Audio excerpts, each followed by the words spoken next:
Well, Bukayo, job done, game one, but just describe the wave of relief that went over you when that full-time whistle that went. Yeah, that last 20 minutes wasn't nice, but it was worth it, man. Yeah, worth it. You came in, you said it was horrible. Just tell us how the feeling changes when it goes from 3-1 and then obviously 3-2.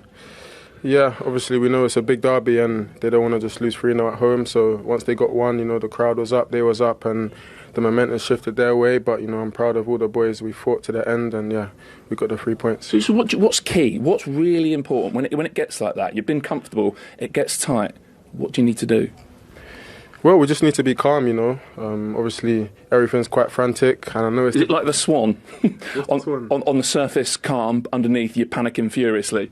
A bit, but yeah, I think we showed our level heads at the end, and yeah, I'm proud of everyone to get the win. Special to go over and celebrate it with the away fans? That looked like a really nice moment. Yeah, very nice moment. We know what it means to the fans and what it means to us, so yeah, we're delighted. What does it mean? It means everything, and yeah, we know this is a massive win for us, and we've got 3 to go, and we're going to give it everything and see where it leaves us. Do you feel like you need to be perfect? Yeah. Yeah. So what happens now? iPad's on the coach, seeing if Forest can do you a favour? Well, pretty much, yeah. Shower, get on the bus, put the game on and hope for the best. But yeah, we just know, obviously, City are an amazing team, but they're not perfect. No one's perfect. They can drop points. We just need to do our job and see where it leaves us. You say no one's perfect, but you kind of have to be, don't you, between now and the end of the season? Yeah, there's not much room for error. They showed last year, the years before. And yeah, we've got experience now. We learned our lessons last year and yeah, we're ready for the last 3 games. OK, that's an interesting thing. Do you feel like lessons have been learned? You'll remember Liverpool away, West Ham away last season where you were comfortable and you didn't go over the line. The difference today is you did. Yeah, exactly. And we showed that today. Maybe last season, I don't know, that could have ended in a draw. But, today we showed that we have the experience now and we can come here and get 3 points even when the stakes are high and it's a massive game. So, yeah, delighted, like I said before. And I should just lastly ask about your goal. First English player to 15 Premier League goals since, can you tell me? Ian Wright. Mean a lot? Of course, yeah, it's really nice and I hope I can continue to make records like this, but the most important for me is the trophy, so let's see. You loved it, didn't you? Wheeling away with those ears cupped. Yeah, I enjoyed it. Well done. Thank you very much. He knew that record. He knew that this man had done it. Ian just did it 5 times, to be fair, in his Arsenal career. But he had a big part to play again. Massive part, and I knew it was going to be a tough day for Ben Davies today because you could see, again, we're talking about a player who knows exactly what the derby means at a time of the season where, it was more about the performance and making sure you do perform. And he did. He caused Ben Davies a lot of problems. Obviously, he had to go off in the end. But I was really pleased with the fact that they were so in control of what they needed to do, especially once they got back in the game, Tottenham. It's to stay calm. They've done so well to get to this point. You can't do rash things, which we saw the goalkeeper do, unfortunately.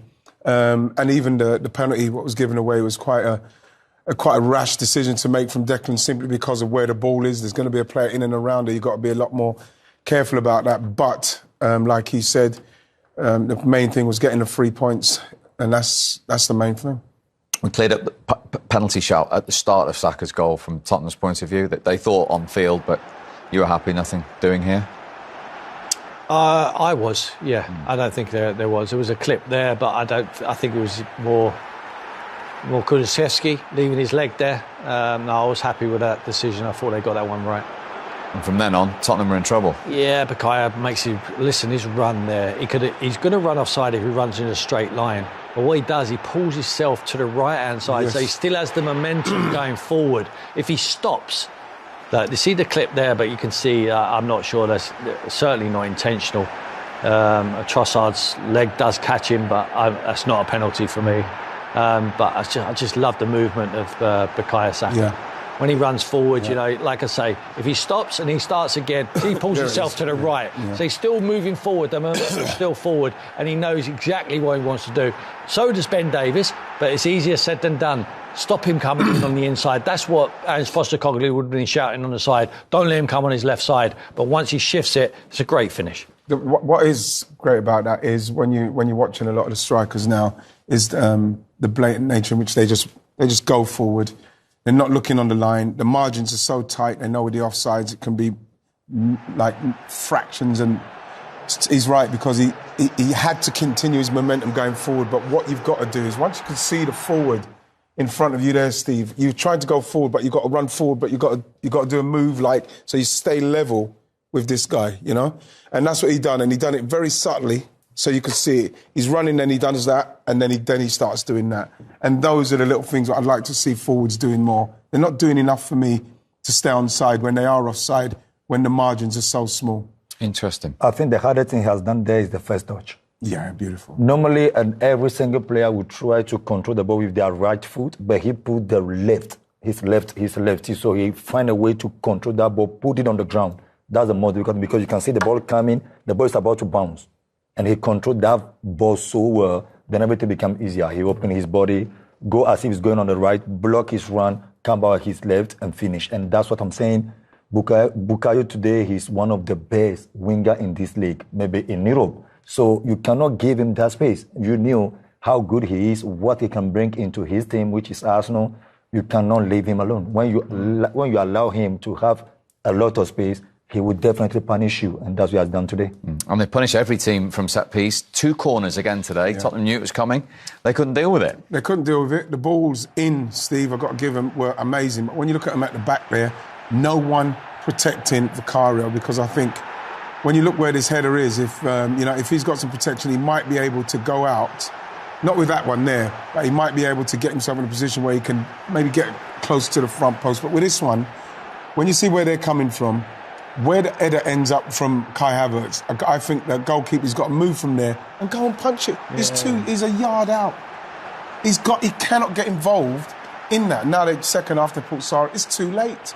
It's a big mistake from there, from the coaching staff. I think here it's a team mistake, because they consider 2 goals, a player disturbing the keeper. So which means there is something wrong there. You have to talk, you have to communicate and tell them, as a keeper already, you are strongest, because I can't see anybody going to do that into Jens Lehmann. Yes. When I was playing with him in Arsenal, or Joe Hart when he was playing with City. It's impossible, but now you are getting bullied.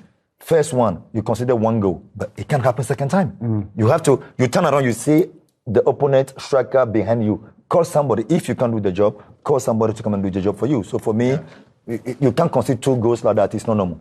It shows you what a nuisance it is when you put someone there. I mean, the timing of Ben White's perfect.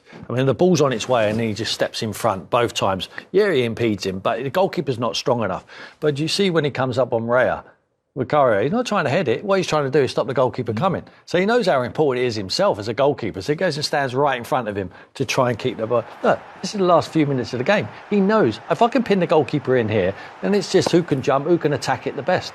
And the goalkeeper can stick his hands up. He knows how important it is. That's why he put himself in that area. There's a set-piece coach. But he's done a lot of good work. I think today they won this game. Tactically, they've won this game. I mean, I call tactics set pieces as well. I mean, 2 very important detail of set pieces. Plus, from Mikel's point of view, not dominating and controlling the football match today, but sometimes just sitting back, controlling it and catching them on a counter-attack. He knew exactly the shape which Tottenham would play. He knew the fullbacks would vacate them areas. He knew he'd be able to exploit it.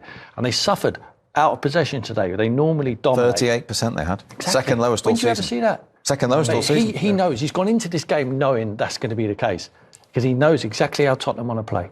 When they throw bodies forward, it's because they get more players in the midfield areas. If they're not perfect in possession, they will give the ball away and they will get exploited with the spaces what they leave, and that's exactly what happened in the first half. 3 down at half-time could have been naughty, could have been a cricket score here today, could have been 6 or 7. Credit to Tottenham that they rolled their sleeves, they got back in. The goalkeeper Raya has gotten back in the game with a ridiculous error. You know, he's given them away 3-0 up. You know, in a game of that magnitude, and you go and try and chip that ball into midfield, which is a nothing pass, gives it to Romero, he puts it in the goal. All of a sudden, the crowd are up, and now it's a different football match. It was, but Spurs were still on the wrong end of it in the end. Here is their manager, Ange Postecoglou. We allowed them, way too easy access to our goals. They only got there 3 or 4 times, and they scored 3 goals in the first half, and it's just not acceptable at this level, and we paid a price for it against a very good team. And we showed resilience. We fought back, but we had to, because there's no other choice.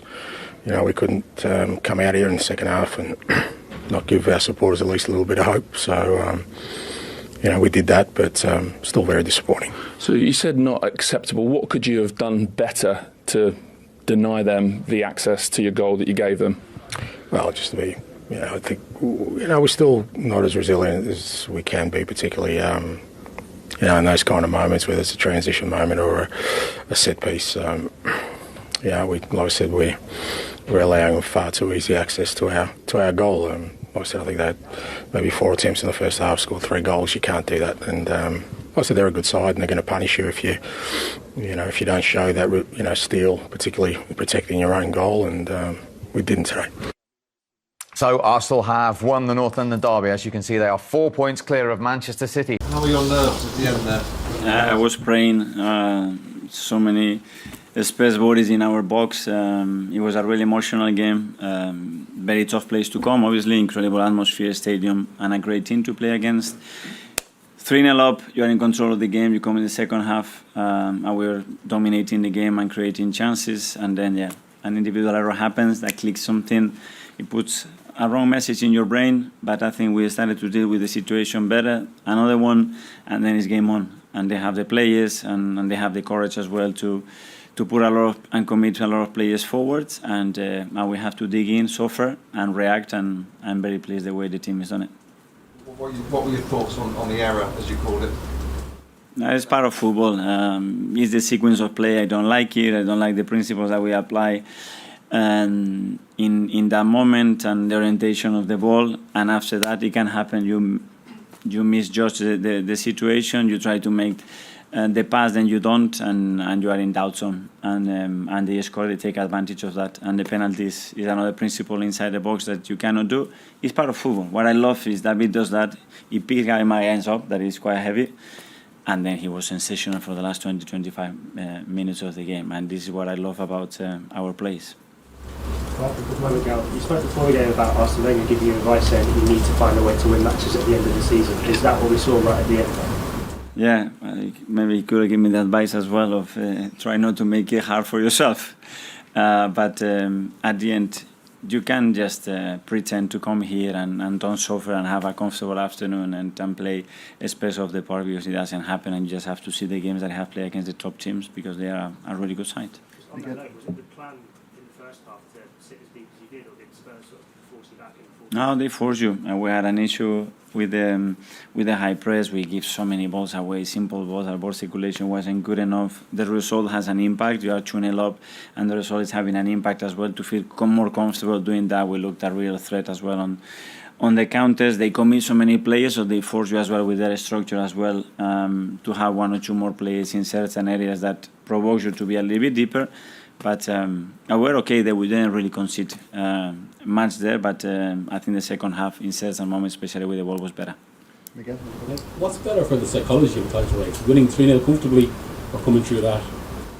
I don't know. We're going to make that the second option is a great one, and the players can be more convinced. We've done it 2 years in a row here, which is extremely difficult. The manner was different last year as well. We had to suffer in the second half to win the game. So great. The team has another tool, something else to grab. That is the confidence that bigger stage, when you have to come to a bigger stadium, you can go and win it. So good learning.